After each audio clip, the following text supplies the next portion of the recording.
오늘 말씀의 제목은 참된 행복을 찾아가는 대림절이라고 하는 제목입니다. 연말이 되면 한 해를 다 정리하고 또 다가오는 새로운 한 해를 준비하느라 다들 마음이 이렇게 저렇게 분주해지는 것을 느끼게 됩니다. 어차피 해가 달라진다고 달라질 게 있겠습니까?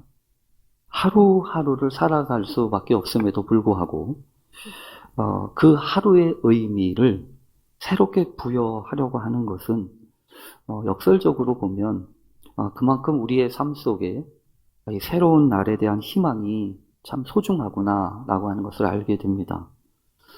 사실 여러분 어떻게 부르든 크게 달라질 게 있겠습니까? 11월 27일과 지나간 어제 11월 26일의 차이가 어디에 있습니까? 사실 한 끗 차이지 않습니까? 뒤에 달려있는 한 끗. 그리고 그 실 내용도 이렇게 생각해 보면 크게 다르지 않습니다. 어떻게 보면 기억 속에서 만나고 기억 속에서 찾게 되어지는 하루는 오늘이라고 하는 것으로 이렇게 딱 정해져 있지 않습니까? 그런데 문제는 이거죠. 그 오늘이 우리에게는 선물 같다는 겁니다.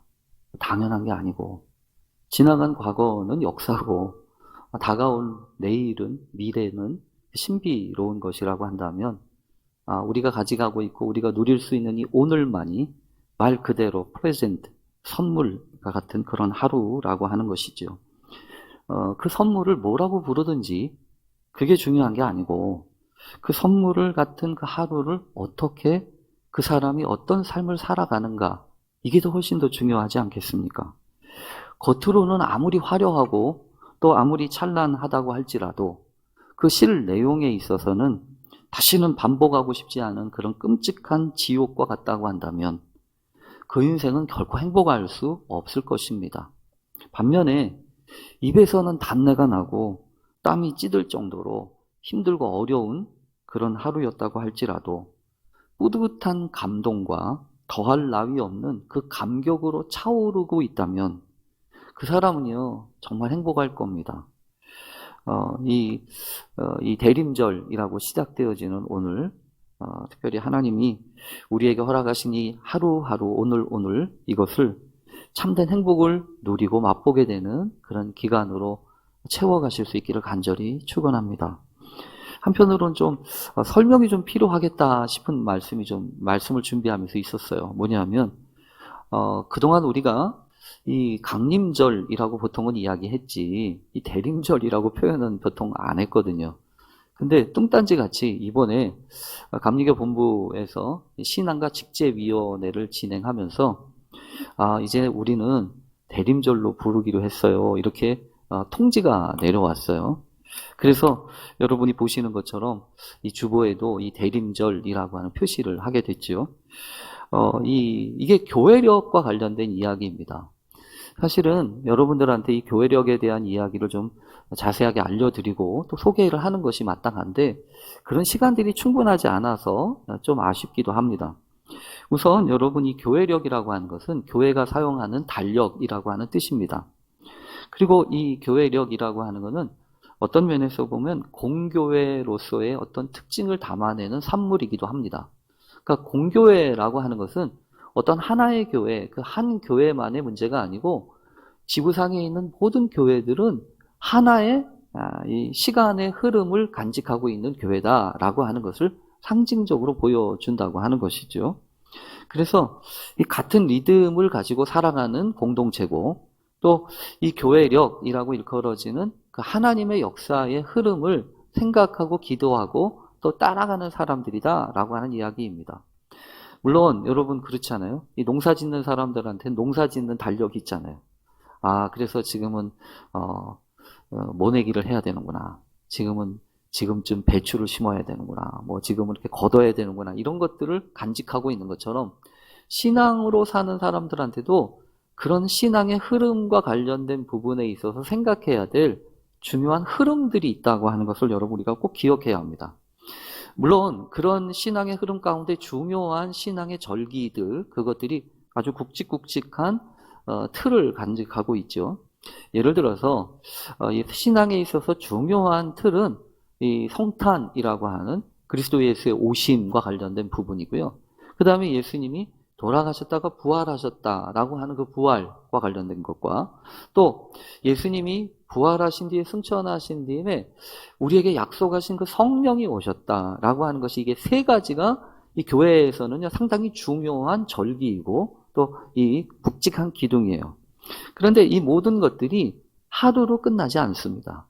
예를 들어서 이 성탄이라고 하는 예수 그리스도께서 오신 날은 12월 25일로 지키고 있지만 그 전에 그 성탄의 오심을 기대하고 준비하는 절기가 바로 대강절, 강림절, 대림절이라고 부르는 지금과 같은 절기인 거죠. 그게 보통 4주 정도를 합니다. 그런가 하면 이 부활도 마찬가지죠. 부활도 딱 하루로 정해져 있지만 부활을 맞이하기 이전에 7주 40일 정도를 사순절이라고 지나지 않습니까? 그래서 이 부활과 관련된 이 사순절이라고 하는 것이 있고요. 그 다음에 성령 강림절은 물론 이 보통 이 부활절 후에 넷째 주, 다섯째 주 정도부터 시작해서 이 성령 강림절 준비하는 것들이 있지만 사실은요 이렇게 이 신앙인의 흐름이라고 하는 것들은 어떤 하나의 초점에 맞춰 있지 않고 그것을 준비하고 함께 누리고 나누는 그런 일들로부터 시작되어진다는 거죠. 특히 예수님이 오셨다라고 하는 것은 상당히 중요한 믿음의 고백이고 시작입니다. 그리스도께서 오셨다라고 하는 것은 특별히 우리를 향한 그 가없는 하나님의 사랑의 표현이기도 하죠. 그래서 이 아드벤트라고 일컬어지는 이 강림절, 이 대강절, 대림절이라고 일컬어지는 것이 영어 표현은 advent라고 하는 것이 딱 정해져 있는데 그것을 설명하고 이제 불렀던 말들이 조금 복잡하다는 거죠. 그래서 논란이 조금 있기는 있었습니다. 보통은 강림절이라고 일컬어져서 이야기를 했는데 근데 여러분 성령 강림절은 강림이 누가 오셨는지를 성령이라고 하는 표시가 있잖아요. 그래서 성령 강림절이라고 표시를 하잖아요. 근데 그냥 강림절이라고 표현을 하니까 이게 좀 부족한다고 느끼는 거예요.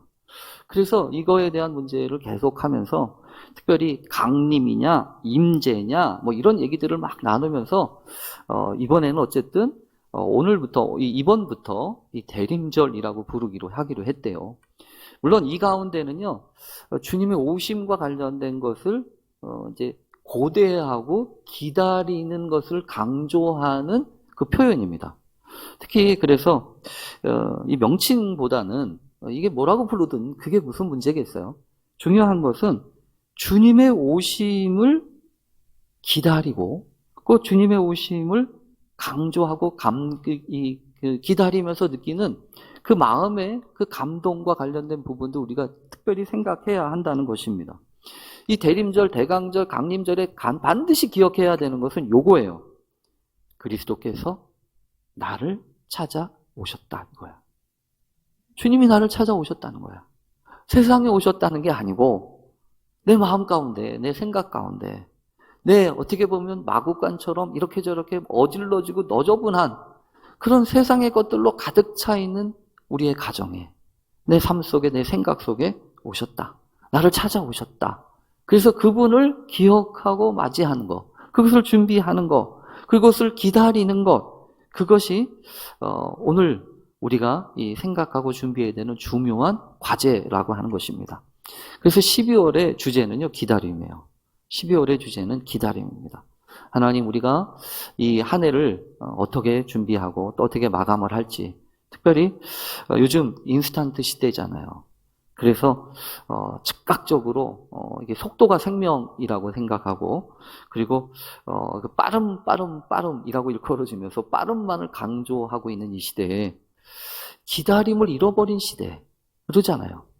그래서 요즘에는 밥도요 그냥 금방금방 끝냅니다. 이미 해놓은 밥을 데웠기도 하고요. 옛날처럼 뜸들이는 게 없어요. 뜸들이는 게 없다고요. 그냥 칙 하면서 그냥 먹는 거예요.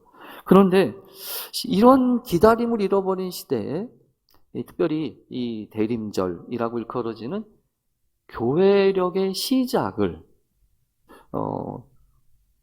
시작이 이 대림절부터거든요. 그러니까 신앙인에게 있어서 기다림이라고 하는 것은 상당히 중요한 신앙의 훈련이고 여정이라는 것입니다. 아마도 여러분 기도를 해보신 분들은 아실 겁니다. 누구나 한 번쯤 마음속에 기도를 하잖아요. 기도를 하면서 우리 마음속에 품고 있는 간절한 소원은 뭐죠? 빨리 응답해달라는 거예요. 빨리 응답해달라는 거예요. 그런데 대부분의 기도에서 우리가 1차 받게 되는 응답은 뭐냐 하면 기다리라는 거예요. 그 기다림의 은총 아니겠어요? 이 체릴이라고 하는 사람이 쓴 유명한 기다려라고 하는 책이 있는데요. 이 책에서 이 기다림에 대하여 상당히 중요한 몇 가지 체크리스트처럼 알려주는 게 있어요. 왜냐하면 기다려라 그곳에서. 이 기다림을 이야기할 때 항상 여러분 체크해야 될 게 있다는 거예요. 뭐냐면 기다림은 어떤 한 장소, 어떤 특정한 상황, 장소와 밀접하게 관련이 있다는 겁니다. 이게 뭘 하다 보면 지치기도 하고, 그래서 이제 좀 떠나고 싶고요. 이렇게 놓아보고 싶고 좀 피하려고 합니다. 그래서 뭔가 새롭게 시작해보려고 하는 마음이 우리 가운데 있어요. 그런데 여러분 성경에서 계속해서 이야기하고 있는 게 있습니다.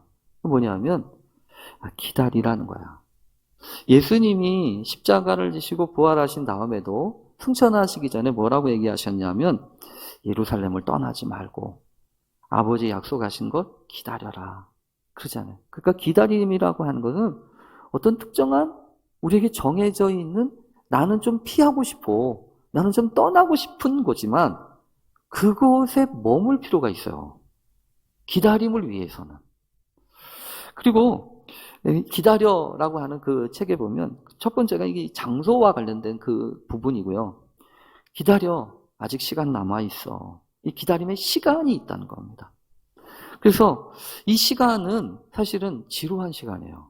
뭔가 일어나고 뭔가 이렇게 확 답점되는 게 아닙니다. 근데 그 시간이 바로 내 자아가 깨어지는 시간이고 부서지는 시간. 그래서 피 말릴 정도로 피곤하고 지루한 시간이지만 중요한 거는 이거예요. 내가 정한 게 아니라는 겁니다. 내가 정한 게 아니고 하나님이 정해놓으신 시간이 있다는 거예요.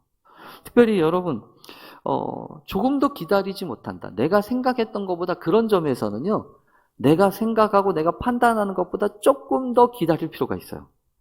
왜냐하면 여러분 이 사울 초대 왕으로 임명받았던 사울 왕의 그 몰락이 시작되어지는 게 어느 시점이냐면 이 블레셋과 싸움을 하게 됐는데 그때까지만 해도 잘 나갔어요.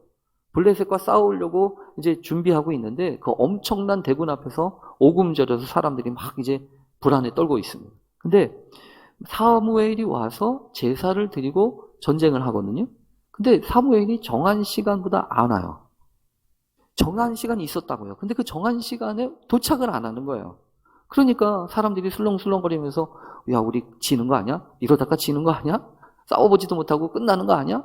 이렇게 막 불안해할 때 사무엘이 오지도 않았는데 사울 왕이 야 안 되겠다. 더 이상 기다리지 못하겠다.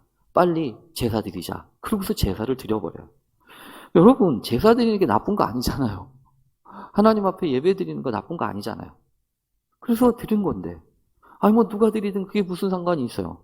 아 그냥 더군다나 정한 시간도 지났는데 안 오니까. 근데 여러분 사무엘이 와가지고 한참 통탄해하는 것 중에 그겁니다. 망령되이 행했다. 조금 더 기다리지 못했다는 거예요. 어쩌면 여러분 이 사울 왕의 몰락은요 거기부터 시작된 거예요. 기다려야 되는 그 시간이 있어요. 채워야 되는 그 시간이 있다고요. 근데 그 채워야 되는 시간을 조금 더 못 참는 거예요. 그래서 이 기다린다고 하는 것은 그 시간을 잘 생각해야 합니다. 그리고 때의 문제이기도 하고 이 장소의 문제이기도 하다. 그래서 이 대림절, 이 성탄을 기다리면서 우리가 체크해보고 생각해야 되는 것은 아 내가 이 기다림의 영성으로 나에게 주어진 길을 잘 준비하고 있는가. 왜냐하면 여러분 기다린다고 하는 것은 사실은 우리가 기다리는 것 같죠. 근데 아니에요. 성경을 보면 우리가 기다리기 이전에 하나님이 먼저 기다리셨어요. 그래서 이사야서 30장 18절 거기에 보면 그러나 여호와께서 기다리시나니 이는 너희에게 은혜를 베풀려 하심이요 일어나시리니 이는 너희를 긍휼히 여기려 하심이라. 대저 여호와는 정의의 하나님이심이라 그를 기다리는 자마다 복이 있도다. 여러분, 기다림을 훈련하고 기다림을 배우는 이 기간이 우리에게는요, 더할 나위 없는 우리의 내면과 또 성숙함이 임하는 그런 시간이 되리라고 믿습니다. 여러분, 길들임에 대해서 이야기했던 어린 왕자의 이야기가 있잖아요. 이 여우가 길들인다고 하는 것은 관계를 맺는 거야. 뭐 이러면서 가능하면 매일 똑같은 시간에 좀 와주는 게 더 좋지. 이러면서 얘기하는 게 있잖아요. 가령 내가 오후 4시에 온다면 나는 3시부터 행복해지기 시작할 거야. 이러면서 시간이 지날수록 난 더 행복해지겠지. 4시가 마침내 되면 난 설레고 안절부절 못할 거야. 그러면서 행복의 가치를 알게 되는 거지. 그런데 내가 아무 때나 온다면 난 몇 시에 맞춰 내 마음을 준비해야 할지 모르잖아. 이렇게 얘기하잖아요. 여러분, 이 기다림이라고 하는 것은요, 그래서 무엇이 아직 완성되지 않고 아직 채워지지 않았지만 그 기다리는 그 순간 자체가 행복해지고 그것이 기쁨이 되고 그렇게 되어지는 놀라운 사건이 있다는 거예요. 그래서 이 대림절, 이 대강절을 시작하면서 오늘이 첫째 주인데요.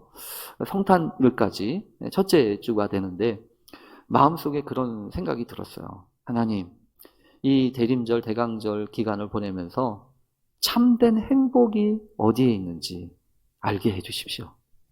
내가 그동안 이게 행복이지 라고 생각했던 거 있잖아요. 그게 정말 행복인지 돌이켜보고 하나님이 허락하시는 참된 행복을 찾아갈 수 있는 기간이 되게 해주십시오. 그렇게 기도할 수 있으면 좋겠다 라는 생각이 들어서 여러분과 함께 오늘 이 대강절, 대림절 첫 말씀을 참된 행복을 찾아가는 대림절 이렇게 정한 거예요. 근데 특별히 오늘 성경을 보면 그런 내용도 이렇게 누추할 수 있습니다. 여러분, 요즘 우리가 이 사도행전에서 계속 살펴보고 있는 것은 그 청문회에 끌려가 가지고 이렇게 저렇게 이야기하고 있는 거 아닙니까? 근데 여러분, 위엄을 갖추고 이 아그리빠 왕이 와가지고 위엄을 갖추고서 시중에 고관 대작들을 다 데려다 놓고 앉힌 다음에 이 신문하라는 그 자리에 서 있어야 되는 이 바울의 입장은요, 사실은 가볍지 않습니다. 여러분, 원래 그렇지 않아요? 그 편하지 않았다는 거죠. 원래 여러분 그런 거 아니겠습니까? 일이 힘든 게 아니라 자리가 힘든 거죠, 자리가. 일이 힘든 게 아니에요. 일은요, 하면 됩니다. 일이야 좀 하면 되죠. 근데 일이 힘든 게 아니고 그놈의 자리가 힘든 것 같아요, 자리가. 그래서 이 자리가 어렵잖아요. 그러면 일이 아무리 쉬워도 쉬운 게 아닙니다. 여러분, 본질이 중요하지 뭐 겉으로 보이는 차림이나 행색은 별거 아니야 라고 이야기를 하지만 그래도 짜여진 판인 만큼 바울이 처했던 상황들을 생각해 보면 참 분명히 부담되는 자리였던 것이 분명합니다. 그런데 이 바울은요, 위축되거나 주눅들지 않잖아요. 바울 스스로 말도 할 수 없었어요. 내가 너를 위해서 말하기를 허락하노라 이렇게 하는 이야기를 듣고서 겨우 자신에 대한 이야기를 할 수 있었다는 거죠. 그런데 여기서 보면 있잖아요. 바울이 하는 말들을 잘 곰곰이 따져보고 우리가 그동안에 살펴봤는데 이 바울이 자신을 바라보면서 궁금하게 여기는 사람들에게 말하고 있는 것은요, 나 무죄야 라고 한 얘기가 아니었습니다. 나 잘 봐주세요 라고 한 얘기가 아니에요. 보통 자기가 억울하고 자기가 답답한 게 있으면 자기를 변명해야 될 거 아니에요. 근데 놀랍게도 바울이 하고 있던 말들은요, 그게 아니에요. 자신의 인생 속에 마치 반짝반짝거리면서 최고의 순간이 무엇이었는지를 소개합니다. 그게 뭐냐면 다메섹 도상으로 가다가 갑작스럽게 찾아오셨던 예수님과의 만남이지 않습니까? 그 만남이 어떠했는지 그것을 설명하지 않습니까? 그 만남은 놀랍게도 인격적이었습니다. 인격적이라고 하는 것은 막 주님이 내 마음을 막 부시고 쳐들어온 게 아니라 사울아, 사울아 부르시면서 오시잖아요. 그러니까 예수님이 우리 가운데 찾아오실 때는요, 막무가내로 오시는 것 같지 않아요. 그래서 제가 늘 이런 표현을 하는데 말 걸어 오신다는 거죠. 말 걸어 오신다는 거예요.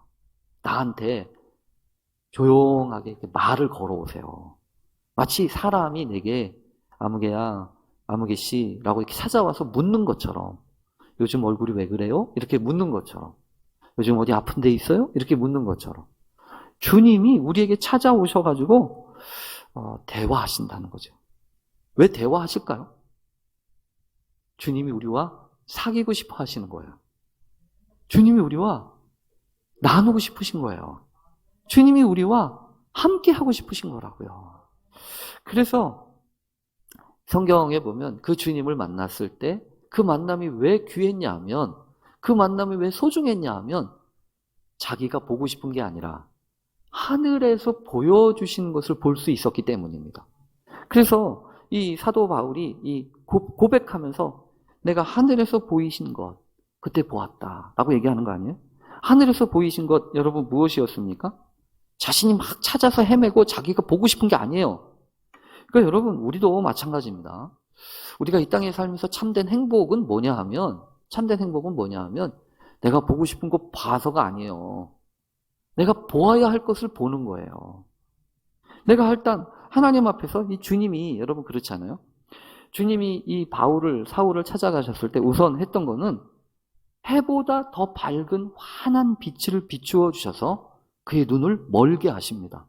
아무것도 안 보이게 하세요. 그러면서 여러분 어떤 것을 알게 하십니까? 자신이 어떻게 살고 있는지를 보게 하시잖아요.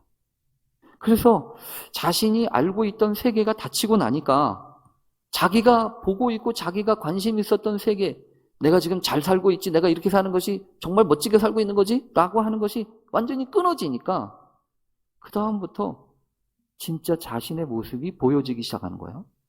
그래서 그렇게 보았을 때 자신의 모습은 어떠했습니까?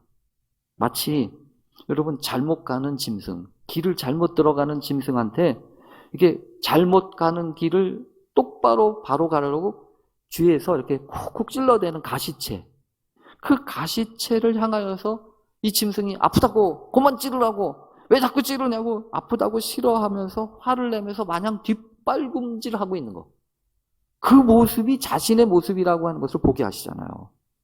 여러분 누가 고생입니까? 자기 자신이 고생인 거예요. 여러분 이거는 이런 얘기입니다.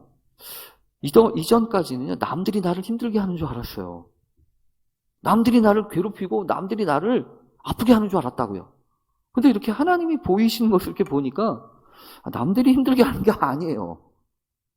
남들이 나를 막 못 살게 굴거나 남들이 막 힘들게 하는 게 아니라 정작 중요한 거는 내가 나를 힘들게 하고 있는 거예요.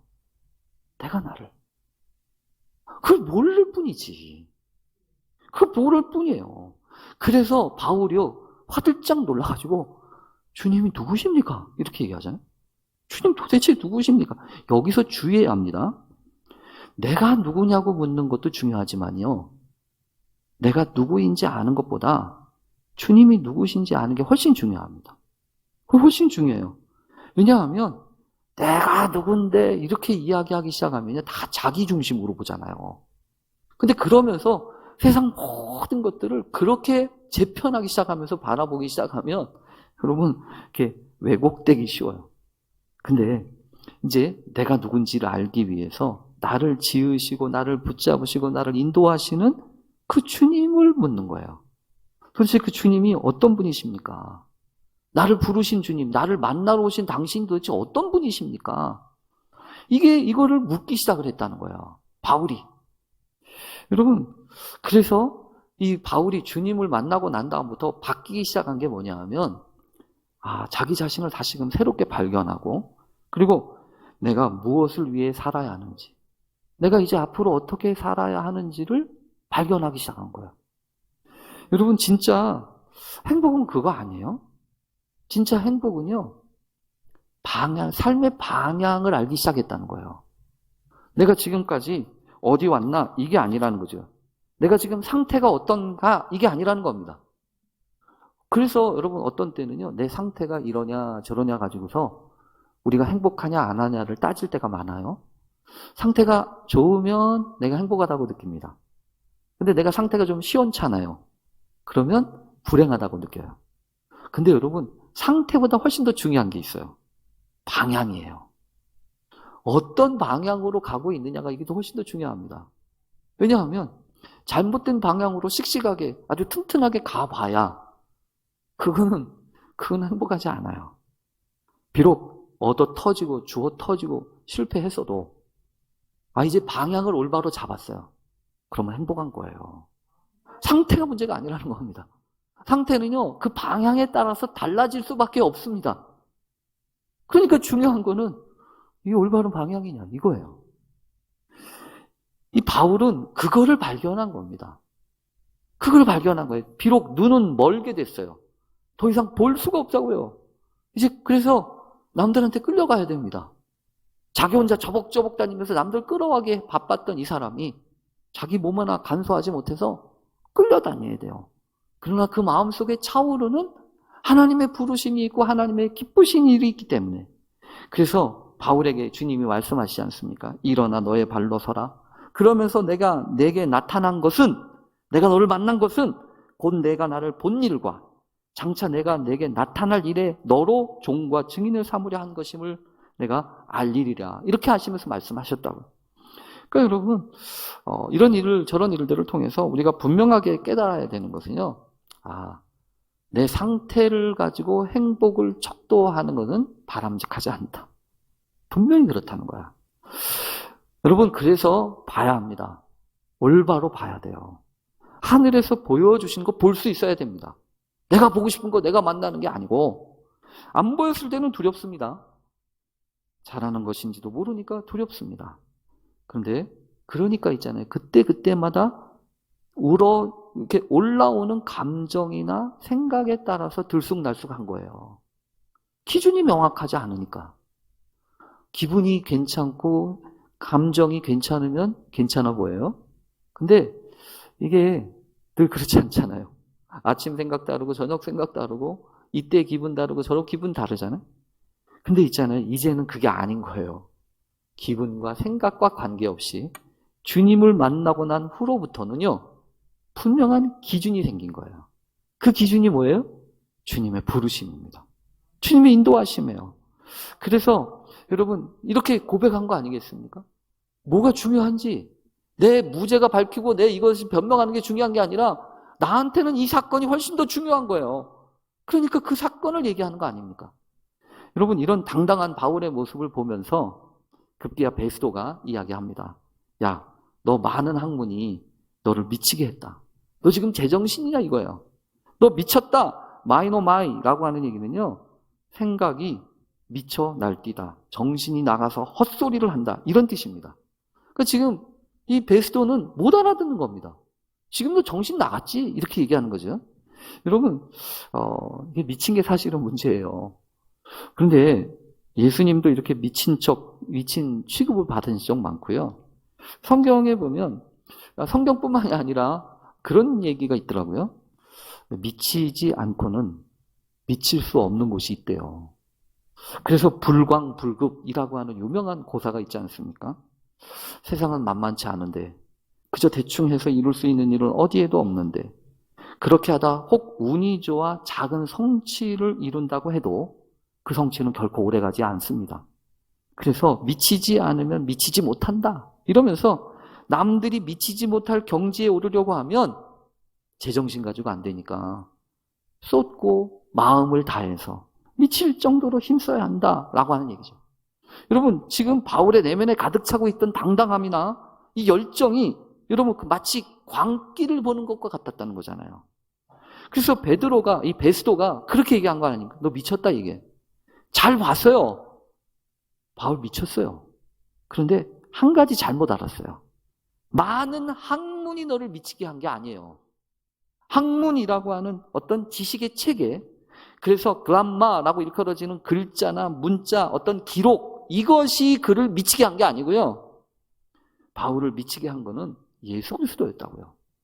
자신을 만나주신 그 주님, 그 버젓이 살아서 역사하시고 자신과 동행하고 계신 그분을 알았기에 세상의 리듬이 아니라, 세상의 방식이 아니라, 세상의 시간을 따라 살아가는 삶이 아니라 주님의 시간을 따라 살아가는 사람이었다는 거죠. 여러분, 그렇습니다. 우리가 이 땅에 살면서 무언가 통제가 되지 않는다고 한다면 조심해야 돼요. 여러분, 그 미친 사람의 특징은 다른 게 아닙니다. 통제가 안 된다는 거예요. 그래서 마가복음 5장에 보면 무덤 사이에 거처하고 있었던 이 귀신 들린 사람의 이야기가 있지 않습니까? 근데 이 사람이 특징이 그래요. 아무도 그 사람을 통제할 수가 없어요. 쇠사슬로도 메어보았지만 그 쇠사슬을 끊어버리고, 또 고랑을 채워봤지만 그 고랑도 깨뜨려버리고, 그래서 밤낮 무덤 사이에서나 산에서 살면서 늘 소리를 지르고 자기의 몸을 해치고 있을 정도였어요. 그러니까 여러분, 이게 뭐냐면 통제할 수가 없다는 거죠. 자기가 자기 자신을 통제 못해요. 어디에 묶여있는지, 어디에 생각되어 있는지 그냥 끌려가는 겁니다. 분별이 안 돼요. 근데 여러분, 바울이 미쳤나요? 바울이 미쳤지만 여러분, 이걸 보면 알 수 있어요. 바울은요, 너 미쳤다라고 이야기하는 사람과 싸우지 않습니다. 만약에 바울이 정말 미쳤다고 한다면요, 말싸움할 거예요. 네가 나를 미쳤다고? 그러면서 시시비비를 따지면서 잘잘못을 아마 분명하게 하자고 그랬을 겁니다. 그런데 바울은요, 그거에 넘어가지 않아요. 그 말에 휘둘리지 않는다고요. 사람을 몰아붙이지도 않습니다. 아그리빠 왕이여, 선지자를 믿으십니까? 이렇게 묻지 않아요? 그럼 대답을 해야 되잖아요. 믿는다고도 말하기도 어렵고 안 믿는다고 말하기도 어려운 상황이에요. 근데 넘어갑니다. 믿으시는 줄 아나이다, 이러면서 자신을 증명하려고 하는 거에도 집착하지 않고요, 사람을 몰아붙이는데도 힘쓰지 않습니다. 왜냐하면 그게 중요한 게 아니니까. 그것으로 행복해지지 않으니까요. 오히려 바울은 이렇게 얘기합니다. 사람들의 평판이나 사람들의 말이 있어요. 더군다나 여러분, 요즘에는 이게 더 중요하죠. 왜냐하면 여러 가지 소통의 창구가 다양해지고 있는 오늘, 사람들이 어떻게 평가를 하느냐, 사람들의 리플이 어떻게 달리느냐, 이거 신경 많이 쓰여집니다. 근데 거꾸로 여러분, 우리는 알아요. 얼마나 이런 대중매체의 왜곡과 역기능에 속절없이 당하고 마는지. 그래서 숱한 사람들이 있잖아요. 숱한 소위 말하는 이 스타들이 그 댓글 하나에 자신의 목숨을 내던질 정도로 그러잖아요. 왜곡된 사실들이 있잖아요. 이 바울은 그런 거 압니다. 그거에 목숨 걸지 않아요. 오히려 있잖아요. 말이 많으나 적으나 관계없이 여기에 있는 모든 사람들, 당신뿐만 아니라 여기에 있는 모든 사람들이 나와 같이 되기를 하나님께 원합니다. 이게 놀라운 거예요. 여러분, 다른 게 아니잖아요. 모든 사람들이 자신과 같이 되기를 원하는 마음. 여러분, 이걸 뭐라고 하는지 아세요? 이걸 전도라고 합니다. 이게 전도예요. 다른 게 전도가 아니고. 아니, 근데 여러분 생각해 보세요. 지금 전도할 타이밍입니까? 아니잖아요. 지금 자신이 죄인이냐 아니냐를 그거 가지고서 지금 몰리고 있는 상황인데, 전혀 전도할 타이밍도 아닌데 지금 전도하고 있어요. 그 마음인 거예요. 여러분, 그만큼 바울에게는요, 시간, 타이밍, 그게 중요하지 않았다는 겁니다. 그래서 뭘 대단하게 이루어서 그 결과를 가지고 행복하다라고 얘기하면 여러분 아마 평생 행복할 수 없을 거예요. 그 과정, 내가 그 과정 가운데 있음을 내가 행복하게 생각하면서 하나님이 주신 것만으로도 충분하기에, 그 감격이 있기에, 바울에게는요, 사람들이 뭐라고 하든지 나를 구원하신 그 구원의 감격이 있는 거예요. 그리고 그 구원의 감격이 자신에게뿐만 아니라 모든 사람들한테 있어지기를 원하는 간절한 소망이 있는 겁니다. 그것을 위해서라고 하면 나 다 버릴 수 있다고 생각하는 그 마음이 있는 거죠. 그러니 여러분, 이 사람 행복한 사람 아니에요? 여러분, 오늘 우리가 복잡한 이유는요, 세상이 복잡해서가 아닙니다. 잘 생각해 보면 내가 복잡한 거예요. 그렇잖아요? 세상이 아무리 복잡해도 있잖아요, 자신의 삶에 중요한 것이 결정되어지고 확정이 되어지면 단순해집니다. 내 삶의 우선순위가 분명하지 않으니까 이때 저때 생각이 다르는 거 아니에요? 더군다나 오늘 성경에 보면 이러잖아요. 이 바울을 보면서 야, 쟤 미쳤어. 이렇게 얘기합니다. 야, 안타깝다. 이 사람은 사형이나 결박을 당할 만한 행위가 없어. 만약 이 사람이 가이사에게 상소하지 아니했다면 석방될 수 있을 뻔했어. 이렇게 얘기하잖아요. 여러분 분명히 그럴 거예요. 딴 사람들이 보기에는 쟤 쓸데없이 괜히 상소해가지고 로마에 가서 어떻게 될지도 모르는 신문을 재판을 받게 생겼네. 이러잖아요. 근데 여러분 바울은요. 후회하지 않습니다. 아쉬워하지 않아요. 왜 그런 거죠? 모르는 길이지만 하나님이 함께 하시고 인도하실 것을 믿기에 또 그 안에 하나님의 역사가 있음을 신뢰하면서 나아가는 거예요. 그래서 여러분 요즘 그런 생각이 많이 들어요. 아, 요즘 집값도 떨어지고 경제가 막 어려워지니까 아, 내가 이럴 걸 저럴 걸 그러면서 후회하는 게 많으시죠. 여러분 진짜 행복한 사람은 그런 거 아니에요. 그렇지 않다고요. 오히려 하나님의 섭리가 있어요. 하나님의 역사하심이 있다고요. 그래서 껄껄하고 후회하고 아쉬워하지 않습니다. 왜 그렇죠? 나의 생각과 나의 판단을 뛰어넘는 하나님의 역사가 있음을 믿기 때문이에요. 그 믿음으로 후회하지 않는 하나님이 허락하신 은총의 삶, 행복하게 살아가는 하루하루 보내실 수 있기를 간절히 축원합니다. 우리 기도하겠습니다. 하나님 감사합니다. 올 한 해 남은 한 달여 기간 믿음으로 기다립니다. 은혜로 기다립니다. 우리에게 찾아오시는 주님 만나 주셔서 참된 행복이 무엇인지 알게 하옵소서. 예수님의 이름으로 기도합니다. 아멘.